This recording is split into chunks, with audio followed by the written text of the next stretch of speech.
Tokomi na suka journal télévision na biso ya lingala facile tokobi sabino que le ministre Lambert Mende a sangisaki presse pour apekisi signal ya RFI et yokana kawa kati ya mboka na biso na lingala facile en tout cas coordonnateur ya lingala facile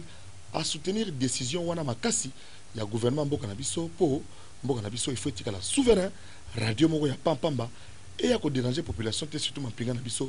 et pas bazako bunda. Yami balé na koyebisa bino que toza na communiqué écologique frère Alain Moloto okaka moko ya biso tozaka na ye azali koyebisa na bandeko nyonso alobi pena boye libota Moloto pe frère Alain Moloto ya groupe Gaël bazali koyebisa na bato nyonso bayebi bango que papa Moloto Baboto Evariste akufaki dimanche le 26 juillet 2009 na hôpital général de Kinshasa na mama Yemo nzoto na ye ekobima na morgue vendredi oyo le 31 juillet na 11h pe bakolela ye na jardin moto na moto abongisa na commune ya Bandalungwa. Papa Moloto akokundama samedi le 1er août na cimetière ya Kitambo. Entre temps matanga ezali ko salema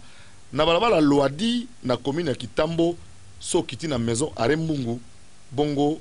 o koma pai baza kolela ye. Communiqué oyo ezali pona ko bisa nyonso to bake papa Alain Moloto azali susute kona ye ekobima kaka vendredi vendredi 31 peut reconnaître samedi sur le qui est avenue Loadi numéro 39 pour nous consoler famille au la père de mon mango. Tokomi na suka ya journal na biso oya mokolo lelo tolérance zéro balobi boye ba policier bo exagéré te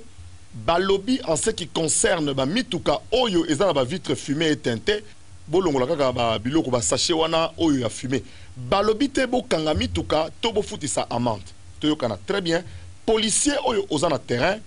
balobi te que okanga mutuka oyo ba kisi teinture fumée balobi bino ba policier bolongola yango na miso ya mukolo mutuka wana et puis mituka oyo ba zipi ba plaque bolongola kitendi oyo ba zipi ba plaque soki eza mutuka ya ministre to eza mutuka ya officier supérieur ya armée bolongola yango soki aza na kati te etambola sans yango ou bien etambola te po eza mutuka ya fonction mutuka ata moko te ekotambola na Kinshasa na vitre fumée teintée supplémentaire na plaque bazipi mboka na biso pe fe koma lokola ba mboka mosusu oyo to respectaka tolérance zéro yango wana policier keba ko dépasser mesure oyo général Oleko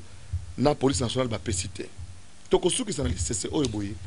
na oyo talibi finga soki oye koyebisa mokonzi